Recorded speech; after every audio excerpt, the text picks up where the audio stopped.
Hello guys, welcome to our channel. இன்னைக்கு 14வது episode தான் பார்க்க போகிறோம். அதுக்கு முன்னாடி இது வரைக்கும் சப்ஸ்கிரைப் பண்ணாதவங்க சப்ஸ்கிரைப் பண்ணிட்டு பாருங்க. மறக்காம அந்த பெல் ஐக்கானை கிளிக் பண்ணி வைங்க. அப்பதான் நான் போகிற வீடியோ உங்களுக்கு உடனுக்குடன் வந்து சேரும். இப்போ வாங்க இன்னைக்கான எபிசோட்குள்ளே போகலாம். லாஸ்ட் எபிசோட்ல சாய்க்கா வந்து 30 லட்சம் கேட்டிருந்தாங்க பிஸ்னஸ் பண்ணுறதுக்காக சகீர் கிட்ட. அதோட தான் லாஸ்ட் எபிசோட் முடிச்சாங்க. இன்னைக்கும் அந்த சீன்ல இருந்து தான் ஸ்டார்ட் பண்ணுறாங்க. வீட்டில் இருக்க எல்லாருக்குமே ரொம்ப அதிர்ச்சியாக தான் இருக்கு. ஏன்னா சாய்க்கா வந்து அவ்வளோ அமௌண்ட் கேட்டால, அதனால பாட்டி இருந்துகிட்டு அமௌண்ட் ரொம்ப அதிகமாக இருக்குன்ற மாதிரி சொல்லிட்டு இருக்காங்க. அதுக்கு சாய்க்கா என்னோட பங்கு இந்த வீட்டில் இருக்குல்ல, அதுல இருந்து கொஞ்சம் கேட்குறேன் கொடுங்களே அப்படின்ற மாதிரி சொல்றா. ஜகீர் இருந்துகிட்டு மற்றவங்கலாம் கம்மியாக இருக்க சொல்லிட்டு நான் ஏதாச்சும் ரெடி பண்றேன் அப்படின்ற மாதிரி சொல்லிடுறாரு. அவங்க 2 பேரும் அந்த பக்கமா போனதுக்கு அப்புறம் இது என்ன புது பிரச்சனையா இருக்குன்ட்டு பாட்டி சொல்றாங்க. ஜகீர் இருந்துட்டு நம்ம தான் ஏதாச்சும் பண்ணணுன்ற மாதிரி சொல்லிட்டு இருக்காரு.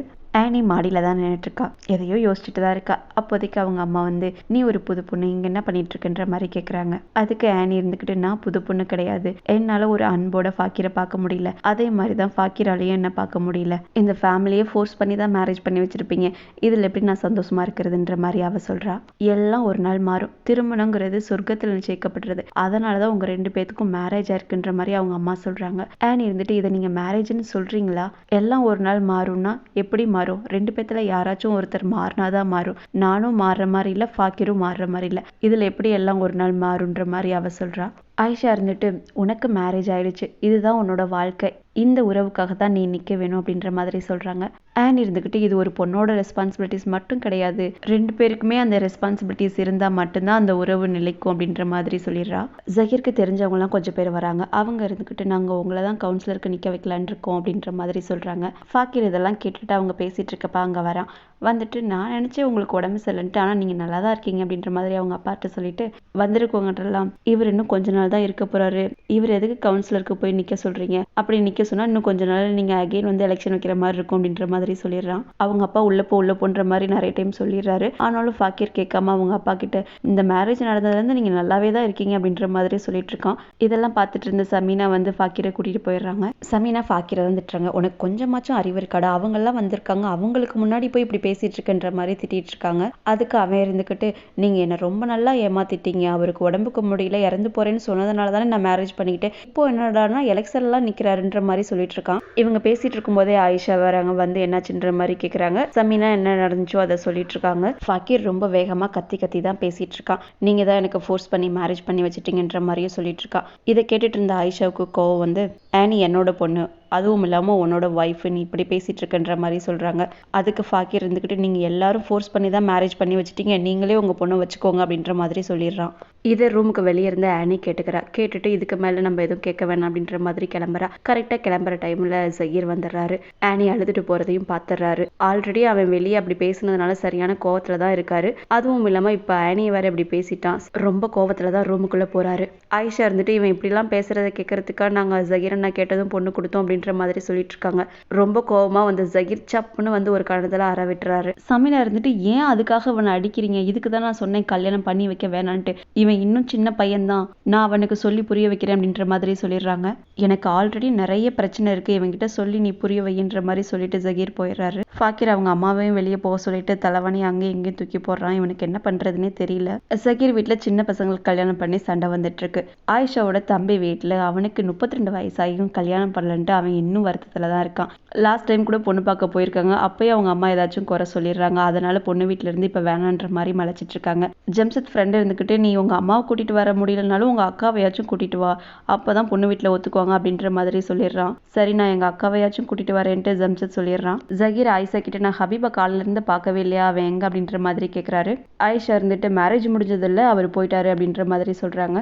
ஜகீர் உடனே ஹபீப்க்கு கால் பண்ணி எங்க இருக்குன்ற மாதிரி கேட்கிறாரு. நான் வீட்டுல தான் இருக்கேன் அப்படின்ற மாதிரி சொல்றான். யார் வீட்டுல இருக்க, நீ உன் வீட்டுல இருந்திருந்தா நான் பாத்துருப்பேன்ற மாதிரி சொல்லிட்டு சீக்கிரம் வர சொல்லிடுறாரு. ஃபாக்கிர் பேசினதெல்லாம் ஆனி கேட்டுட்டு தான் இருந்தா. அதனால அவளுக்கு சரியான கோவம் வந்து ஃபாக்கிர் கிட்டே பேசலான்ட்டு வந்துடுறா.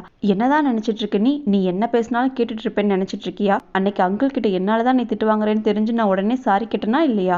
அன்னைக்கே அந்த பிரச்சனையை பேசி முடிச்சு சால்வ் பண்ணியாச்சு. இப்படி இருந்தும் நீ இன்னைக்கு இப்படி பேசிட்டு இருக்க, உங்க அம்மா மாதிரியோ இல்ல எங்க அம்மா மாதிரியோ நீ என்ன பேசினாலும் நான் சைலண்டா போயிட்டு இருப்பேன்னு நினைச்சிட்டு இருக்காத. இதுக்கு மேல நீ இப்படி பேசினா உன் மூஞ்சியவே உடச்சு உடைச்சிருவேன்ற மாதிரி ரொம்ப கோவமா சொல்லிட்டு போயிடுறான். ஃபாக்கிரால ஒரு வார்த்தையும் பேச முடியல. ஆனி பேசின பேச்சில் ஃபாக்கீரே மாறிடுறான். களைச்சு போட்ட பொருள்லாம் அவனே எடுத்து வச்சிட்டு இருக்கான். ஆயிஷா சமீனா கிட்ட ஃபாக்கீர் கிட்ட சொல்லி புரிய வைங்க, அவனுக்கு இப்போ மேரேஜ் ஆயிடுச்சுன்ற மாதிரி சொல்லிட்டு இருக்காங்க. சமீனாவும் நான் அவன்கிட்ட சொல்லி கண்டிப்பா புரிய வைக்கிறேன்ற மாதிரி சொல்றாங்க. ஆனியும் நம்மள மாதிரியே ஆயிடுவாளோன்ட்டு எனக்கு பயமா இருக்குன்ற மாதிரி ஆயிஷா சொல்றாங்க. அதுக்கு சமீனா இருந்துகிட்டு அவங்க 2 பேத்துக்குமே சின்ன வயசு தான், இதுக்கு தான் நான் மேரேஜ் பண்ணி வைக்க வேணான்னு சொன்னேன், என் பேச்சை யாரு கேட்டுக்கிட்டா, நான் அவங்கிட்ட சொல்லி கண்டிப்பா புரிய வைக்கிறேன், நீ ஏன் காலையில இருந்து ஒரு மாதிரி இருக்குன்ட்டு ஆயிஷாவை பத்தி கேட்கறாங்க. ஹபீப் மார்னிங்கே வீட்டை விட்டு போயிட்டாருன்ற மாதிரி ஆயிஷா சொல்றாங்க. சமீனா இருந்துட்டு ஹபீப்க்கு பைத்தியம் தான் பிடிச்சிருக்குன்ற மாதிரி சொல்லிட்டு நான் வந்த விஷயத்தையே மறந்துட்டேன், ஃபராஸ் அவர் வேலையை விட்டுட்டாராமா, இங்கேயே வந்து தங்கிக்க போறாராம் அப்படின்ற மாதிரி சொல்றாங்க. இங்கன்னா எங்க தங்குவாங்க அப்படின்ற மாதிரி கேட்கறதுக்கு எங்க தங்க போறாங்க, நம்ம வீட்டில தான் தங்க போறாங்கன்ற மாதிரி சொல்றாங்க. அவங்க இங்கே தங்குறதும் இல்லாம 30 லட்சம் பணம் கேட்டிருக்காங்க அப்படின்ற மாதிரி சொல்றாங்க. எதுக்குன்னு கேட்கறதுக்கு ஃபராஸ் பிசினஸ் பண்ண போறாராமா, அதுக்கு கேட்டிருக்காங்கன்ற மாதிரி சொல்றாங்க. அதுக்கு ஜகீரா நான் என்ன சொன்னாருன்ட்டு கேட்கறதுக்கு அவர் என்ன சொல்ல போறாரு, என்னைக்கு தங்கச்சிங்களாம் கேட்டு இல்லைன்னு சொல்லியிருக்காரு, கொஞ்சம் டைம் மட்டும் கேட்டிருக்காரு, மணி அரேஞ்ச் பண்ணி தரேன்ற மாதிரி சொல்லியிருக்காருன்ற மாதிரி சொல்றாங்க. பாட்டி ஃபெமி கிட்ட தான் போன்ல பேசிட்டு இருக்காங்க. என் மனசுல இருக்கிறத சொல்றதுக்கு நீ மட்டும்தான் இருக்குன்ற மாதிரியும் சொல்லிட்டு போனை வைக்கிறாங்க. அப்போதைக்கு சாய்க்கா வந்து அண்ணாவை சீக்கிரமே பணம் ரெடி பண்ணி தர சொல்லுங்கன்ற மாதிரி சொல்றாங்க. 30 லட்சம் உனக்கு சின்ன அமௌண்ட்டா, அதை எப்படி இவ்வளவு சீக்கிரத்துல ரெடி பண்றது, ஃபராஸை வந்து நீ வேலை திட சொல்லு அப்படின்ற மாதிரி சொல்றாங்க. அதுக்கு சாய்க்கா இருந்துகிட்டு இங்க அவ்வளவு சீக்கிரம்லாம் வேலையும் கிடைக்காது, அவரை தேடலன்னு நினைச்சிட்டு இருக்கீங்களா, இங்கெல்லாம் வேலை எல்லாம் கிடைக்க மாட்டேங்குதுன்ற மாதிரி சொல்றாங்க. பாட்டி இருந்துகிட்டு நீ கேட்டிருக்கிறது கொஞ்சம் அமௌண்ட் கிடையாது, 30 லட்சம், அதை எப்படி ஜகீர் ரெடி பண்ணுவாருன்ற மாதிரி கேக்குறாங்க. ஏன் அண்ணா கிட்ட பணம் இல்ல, அவர் மனசு வச்சா கொடுக்கலாம், இப்போ இதுக்கு ஃபாக்கிர் மேரேஜுக்கு அவ்வளோ செலவு பண்ணாருன்ற மாதிரி சொல்லிட்டு இருக்காங்க. பாட்டி இருந்துகிட்டு அவனுக்கு இருக்கிறது ஒரே ஒரு பையன் தான், அதுக்கு செலவு பண்ணாம வேற எதுக்கு செலவு பண்ணுவான்ற மாதிரி சொல்லிட்டு இருக்காங்க. அதுக்கு சாய்க்கா இருந்துகிட்டு நீங்க என்ன மட்டும்தான் பிள்ளையா நினைக்க மாட்டேங்கிறீங்க, மத்த எல்லாத்தையும் உங்க பிள்ளையா தான் நினைக்கிறீங்கன்ற மாதிரி சொல்லிட்டு போயிடுறா. சமீனா ஃபாக்கிரை பார்த்து ஒன்னே ஒன்று மட்டும் எனக்கு சொல்லு, நீ என்னோட பையனான்ட்டு கேட்குறாங்க. கண்டிப்பா நான் உங்க பையன்தான்ற மாதிரி ஃபாக்கிர் சொல்றான். ஏன் பையனா இருந்துகிட்டு நீ எப்படி இப்படி பண்ணியிருந்திருக்கலாம், அவ்வளோ பேத்துக்கு முன்னாடி உங்க அப்பாவை அசிங்கப்படுத்திருக்க, நீ பண்றதை பார்த்து எனக்கே அசிங்கமா இருந்துச்சு, நான் தான் உன்னை வளர்த்தனான்ட்டு நான் நினைச்சிட்டு இருந்தேன், உன்னை ரொம்ப நல்லா வளர்த்துருக்கேன்ட்டு, ஆனா அப்படி கிடையாது, இன்னைக்கு நீ பண்றதை பார்த்து அதெல்லாம் சுக்கு நூறா உடஞ்சு போச்சுன்ற மாதிரி சொல்லிட்டு இருக்காங்க. நான் அப்பா கிட்ட அப்படிலாம் நடந்துக்கலன்ற மாதிரி ஃபாக்கிர் சொல்றான். அப்போ ஆனி கிட்ட எப்படி நடந்துக்கிட்ட, அவளை இப்படிதான் ட்ரீட் பண்ணுவியான்ட்டு அவங்க கேட்குறாங்க. எனக்கு ஆனியை பிடிக்கலமான்ட்டு அவன் சொல்றான். ஆனியே பிடிக்கல, ஓகே, உனக்கு பிடிச்ச பொண்ணு எங்க, அவ உன்னை விட்டுட்டு போயிட்டால, அதுக்காக நீ எதுக்கு இவ்வளவு பழி வாங்கிட்டு இருக்க, எதுக்கு எல்லா கோவத்தையும் அவ மேல காமிச்சிட்டு இருக்க, உன்னால ஒருத்தவங்கள சந்தோஷமா வச்சுக்க முடியலன்னா அவங்கள கோவப்படுத்தவும் கூடாதுன்ற மாதிரி சமீனா சொல்லிடுறாங்க. ஹபீப் வீட்டுக்கு வந்துடுறாரு. வந்துட்டு ஆயிஷாட்டு நான் உங்ககிட்ட கொஞ்சம் பேசணும் அப்படின்ற மாதிரி சொல்றாரு. சொல்லுங்கன்னு சொல்றதுக்குள்ள ஃபைஸா வந்துடுறா. அங்கிள் உங்களை கூப்பிடுறாங்கப்பான்னு சொல்லிட்டு இருக்கா. சரி நான் அண்ணாவை பார்த்துட்டு வந்து உங்ககிட்ட அப்புறம் சொல்றேன்ட்டு சொல்லிட்டு போயிடுறாரு. ஆனி சாப்பிடாம தான் கோவமா இருக்கா. சரின்ட்டு ஃபாக்கிர் வந்து சாப்பிட்றதுக்கு எடுத்துட்டு போய் கொடுக்குறான். அவ எனக்கு பசி இல்லைன்ற மாதிரி சொல்லிடுறா. ஃபாக்கிர் நான் பண்ணதான் தப்பு சாரின்ற மாதிரி ஆனிட்ட கேட்கறான். 2 பேருமே இதுல மாட்டிக்கிட்டோம், எனக்கு தெரியும் உனக்கு என்ன பிடிக்காதுன்ட்டு, ஆனா நமக்கு மேரேஜ் ஆயிடுச்சு, சின்ன வயசுல 2 பேரும் போட்டி போட்டு தான் இருப்போம், இப்போ வந்து நம்மளே மேரேஜ் பண்ணியிருக்கோம் அப்படின்ற மாதிரி அவன் சொல்லிட்டு இருக்கான். எவ்வளவு நாளைக்கு நம்ம இப்படி ஓடிட்டே இருக்க முடியும், ஒரு நாளைக்கு நம்ம அக்செப்ட் பண்ணிட்டு தான் ஆகணுன்ற மாதிரி ஆனி சொல்றா. ஆனா நம்ம 2 பேரும் ஒரு டைப் கிடையாது அப்படின்ற மாதிரி அவன் சொல்றான். ஆமா நீ கொஞ்சம் வித்தியாசமான ஆளு தான், இப்போவும் அப்படிதான் இருக்க, இதுக்கெல்லாம் காரணம் உங்க அப்பா தான்ற மாதிரி ஆனி சொல்றா. எங்கள் அப்பா தான் காரணமா, ஏன் உங்கள் அப்பா வேணான்னு சொல்லியிருக்கலாமே, முடிஞ்சா ஏன் சொல்லலைன்ற மாதிரி அவன் சொல்கிறான். என்ன பண்ணுறது, எங்கள் அப்பாவுக்கு என் மேலே அக்கறை இல்லை, அதனால தான் இந்த மேரேஜை பண்ணி வச்சுட்டாருன்ற மாதிரி ஆனி சொல்கிறா. அதுக்கு நான் என்ன பண்ணுறதுன்ட்டு அவன் கேட்குறான். நீ உன் ஃப்ரெண்டு கூட சேர்ந்து எங்கே வேணாலும் போகலாம், என்ன வேணாலும் பண்ணலாம், ஆனால் என்னோட வாழ்க்கை அப்படி இல்லைல்ல, முன்ன இருந்த மாதிரியா இருக்க போகுது, எல்லாம் இப்போவே மாறிடுச்சுன்ற மாதிரி சொல்லிட்டு அலறா ஆனி. ஃபாக்கி இருந்துட்டு நீ எதுக்கு அழுகிறதுக்கு ஒன்றுமே கிடையாது, சப்போஸ் நினச்சி பாரு, நீ ஒருத்தவங்கள மேரேஜ் பண்ணிக்கிற, அவங்க வந்து பெரிய மீசை வச்சுக்கிட்டு ஃபேஸ் நல்லாவே இல்லைன்னா நீ என்ன பண்ணிருப்ப, இப்போ என்ன என்னைய தானே மேரேஜ் பண்ணியிருக்க, எனக்கு என்ன, நான் ரொம்பவே ஸ்மார்ட்டா இல்லையா அப்படின்ற மாதிரி கேட்குறான். ஆன் இருந்துட்டு நீ ஒரு இடியட்னு சொல்லிடுறா. ஜஹீர் ஹபீபை தான் திட்டுறாரு. எங்கே தான் போவ, கொஞ்சம் கூட புரிஞ்சு நடந்துக்க மாட்டியான்ற மாதிரி திட்டிகிட்டு இருக்காரு. பாட்டி இருந்துக்கிட்டு அவன்லாம் திருந்தவே மாட்டான், அவன் இப்படி தான், இப்போ என்ன விஷயமோ அதை பேசுங்கன்ற மாதிரி சொல்லிடுறாங்க. அப்புறம் ஜஹீர் வந்து ஃபராஸ் வேலையை விட்டது, அவங்க அமௌண்ட் கேட்டது, இதெல்லாம் சொல்லிட்டு இருக்காங்க. சொல்லிட்டு இருக்கும்போதே சாய்க்காவும் வந்துடுறா. வந்துட்டு எப்போ எங்களுக்கு அமௌண்ட் தருவீங்கன்ற மாதிரி கேட்குற அமௌண்ட் ரொம்ப அதிகமாக இருக்குது, அதனால கொஞ்சம் டைம் வேணுன்ற மாதிரி ஜஹீர் சொல்றாரு. அதுதான் எவ்வளோ நாளில் கொடுப்பீங்கன்ற மாதிரி கேட்குறா. ஹபீப் இருந்துட்டு அதான் அண்ணா சொல்றாருல அமௌண்ட் அதிகமாக இருக்கு, கொஞ்ச நாள் டைம் வேணும்ட்டு, அது வரைக்கும் அமைதியாருன்ற மாதிரி சொல்றாரு. சாய்க்கா இருந்துட்டு எனக்கும் இந்த வீட்லையும் பிஸ்னஸ்லையும் பங்கு இருக்கு, அதை தானே கேட்குறேன், அதை கொடுங்கன்ற மாதிரி சொல்லிட்டு இருக்கா. ஜஹீர் இருந்துட்டு வீட்டோட பங்கு நம்ம எப்போ வீட்டை விற்கிறோமோ அப்போ தானே கொடுக்க முடியுன்ற மாதிரி சொல்றாரு. ஹபீப் இருந்துட்டு பிஸ்னஸ் ஒன்றும் நம்ம அப்பாவோடது கிடையாது, இது ஜஹீர் அண்ணாவோடது, பிஸ்னஸ் முழுக்க முழுக்க அண்ணாவுக்கும் ஃபாக்கிருக்கும் சொந்தமானது, அதுலேருந்து நம்ம கேட்க முடியாதுன்ற மாதிரி ஹபீப் சொல்றாரு.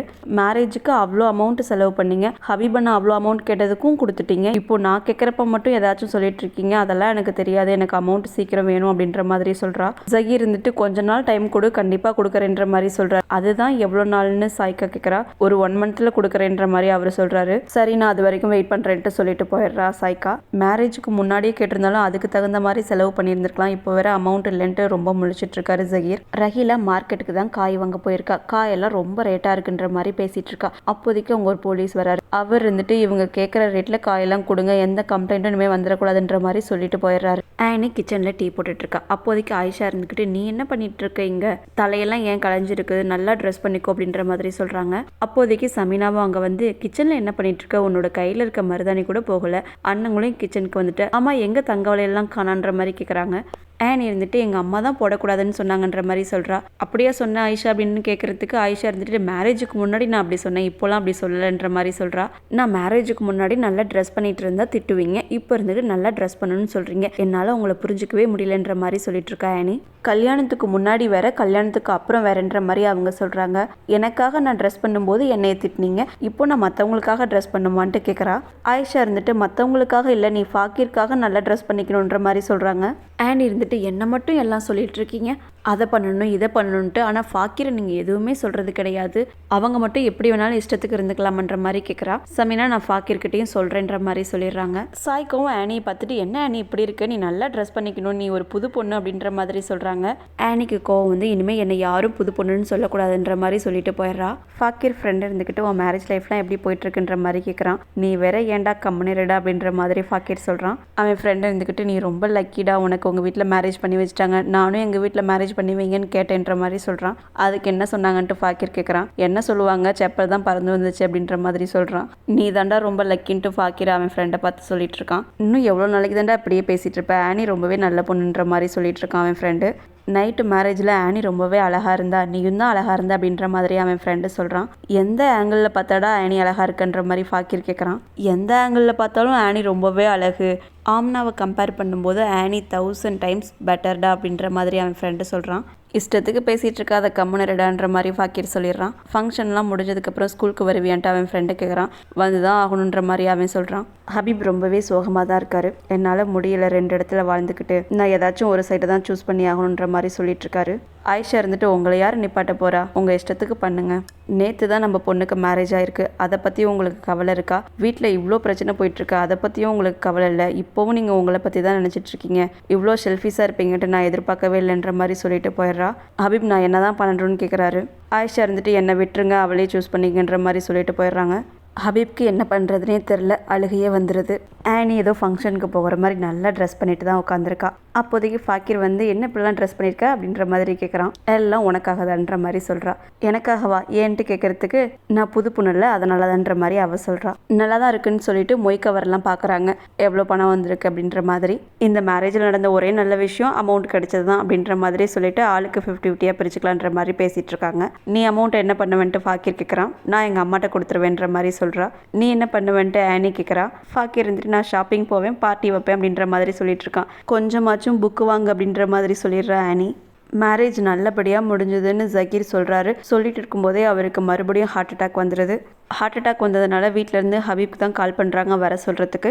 ஹபீப் ரஹீலா வீட்டில் தான் இருக்காரு, அவர் தூங்கிட்டாரு போல். ரஹீலா தான் ஃபோன் எடுத்து பார்க்குறா. ஆயிஷா தான் கால் பண்ணுறாங்கன்னு தெரிஞ்சு ஃபோனை ஸ்விட்ச் of பண்ணிடுறா.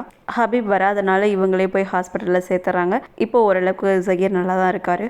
Habeeb morning எழுந்திரிச்சதும் phone off ஆகிருக்கு. ரஹீலா கிட்ட நீ தான் ஆஃப் பண்ணி வச்சேன்ற மாதிரி கேட்குறாரு. ஆமாம் ரிங் ஆகிட்டே இருந்துச்சு அதனால் ஆஃப் பண்ணி வச்சுன்ற மாதிரி அவ சொல்கிறா. இவர் ஃபோனை ஆன் பண்ணி பார்த்துட்டு அண்ணான்ட்டு உடனே கிளம்புறாரு. எங்கே போகிறீங்கன்னு கேட்குறதுக்கு இப்போ சொல்ல முடியாது, நான் வந்து சொல்கிறேன்ற மாதிரி கிளம்புறாரு. ரஹீலாவுக்கு ரொம்ப கோவம் வந்துடுது, இவர் என்ன உடனே கால் பண்ணதுக்காக போயிட்டாருன்றதுக்காக. இதோட இந்த எபிசோட முடிச்சிட்டாங்க. நெக்ஸ்ட் எபிசோடில் சந்திப்போம். தேங்க்யூ ஃபார் வாட்சிங்.